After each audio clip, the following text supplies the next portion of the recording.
বুধবার থেকে শুরু হচ্ছে উত্তর দিনাজপুরের করণদিঘি হাইস্কুল ময়দানে সবলা মেলা। চলবে 7 দিন, আগামী 28শে জানুয়ারি পর্যন্ত। এদিনই রাজ্যের মুখ্যমন্ত্রী আলিপুরদুয়ারে রাজ্য সবলা মেলার উদ্বোধন করবেন। একই সঙ্গে উত্তর দিনাজপুরের সবলা মেলার আনুষ্ঠানিক উদ্বোধন করবেন। জেলার সমস্ত ব্লকের স্বনির্ভর গোষ্ঠী ও স্বনিযুক্ত প্রকল্পের মহিলাদের তৈরি বিভিন্ন জিনিস প্রদর্শনী ও এখানে বিক্রি হবে। মেলাকে আকর্ষণীয় করে তুলতে 7 দিনই বেলা 1টা থেকে স্থানীয় এবং বহিরাগত শিল্পীদের নিয়ে মনোজ্ঞ সাংস্কৃতিক অনুষ্ঠান চলবে রাত্রি 9টা পর্যন্ত। যেমন উদ্বোধনের দিন সন্ধ্যায় সাংস্কৃতিক অনুষ্ঠানে থাকবেন বাংলার খ্যাতনামা নায়িকা পায়েল সরকার।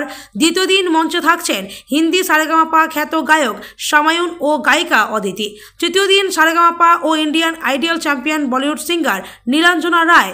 চতুর্থ দিন লোকসঙ্গীত। পঞ্চম দিন লোকগীতি ও আদিবাসী নৃত্য। ষষ্ঠ দিন ছাত্রছাত্রীদের প্রতিযোগিতামূলক অনুষ্ঠান। সপ্তম দিন ভাওয়াইয়া গান এবং একাধিক শিল্পীরা এই অনুষ্ঠানে উপস্থিত হবেন এবং শেষে পুরস্কার বিতরণ। গ্রাম বাংলার হারিয়ে যাওয়া যাত্রাপালাও এই অনুষ্ঠানে মঞ্চস্থ হবে। সবলা মেলার শেষ পর্যায়ের প্রস্তুতি খতিয়ে দেখলেন করণদিঘির বিধায়ক গৌতম পাল, করণদিঘি ব্লক আধিকারিকরা। মেলার কাজ ঘুরে দেখার পর বিধায়ক কি জানালেন শুনুন। পশ্চিমবঙ্গ সরকারের মাননীয় মুখ্যমন্ত্রী মমতা বন্দ্যোপাধ্যায়ের অনুপ্রেরণায় প্রত্যেক বছর এই সময় সবলা মেলা অনুষ্ঠিত হয়। রাজ্যের প্রত্যেকটি জেলায় জেলা সবলা মেলা হয় এবং শেষে রাজ্য সবলা মেলা হয়।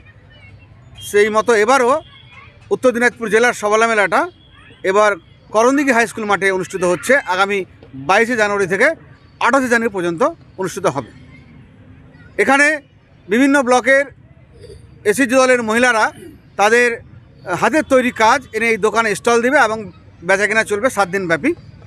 তার সঙ্গে সঙ্গে এখানে প্রত্যেক দিন দুপুর 1টা থেকে রাত্রি 9টা পর্যন্ত মনোজ্ঞ সাংস্কৃতিক অনুষ্ঠান থাকবে এবং স্থানীয় শিল্পী সমন্বয়ে কম্পিটিশান। তার সঙ্গে সঙ্গে এখানে বহিরাগত শিল্পীরাও থাকবে। তার সঙ্গে আছে আদিবাসী লোকসংস্কৃতি, ভাওয়াইয়া সঙ্গীত এবং বহিরাগত শিল্পীদের মধ্যে এখানে আগামীকাল 22শে জানুয়ারি বাংলা সিনেমা খ্যাত নায়িকা পায়েল সরকার উপস্থিত থাকছেন এবং দ্বিতীয় দিন 23 তারিখ থাকছেন সারেগামা খ্যাত গায়ক সামায়ুন এবং অদিতি এবং 24 তারিখ থাকছে রাজবংশী মানে সম্প্রদায়ের যে হৃদয় জয় করা গায়িকা এবং ইন্ডিয়ান আইডলের চ্যাম্পিয়ন সারেগামার চ্যাম্পিয়ন নীলাঞ্জনা রায় এবং 25 তারিখ থাকছে বাউল জগতের বিখ্যাত গায়ক সম্রাট মাননীয় পরীক্ষিত বালা মহাশয় এবং 26 তারিখ থাকছে পুরুলিয়ার ছৌ নৃত্য। 27 তারিখ থাকছে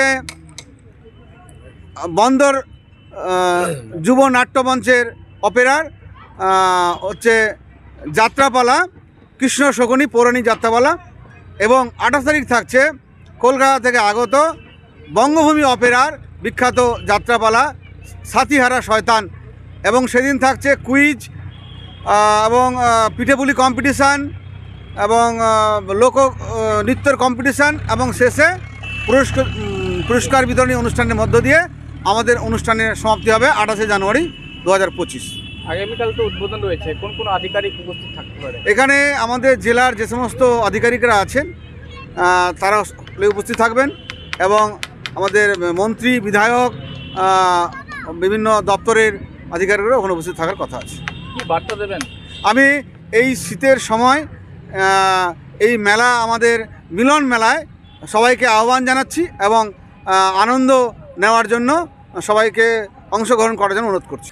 রাজ্য সরকার সবলা সহ একাধিক মেলা অনুষ্ঠিত করে গ্রামীণ এলাকার স্বনির্ভর গোষ্ঠীর মহিলাদের আয়ের পথ খুলে দিয়েছে।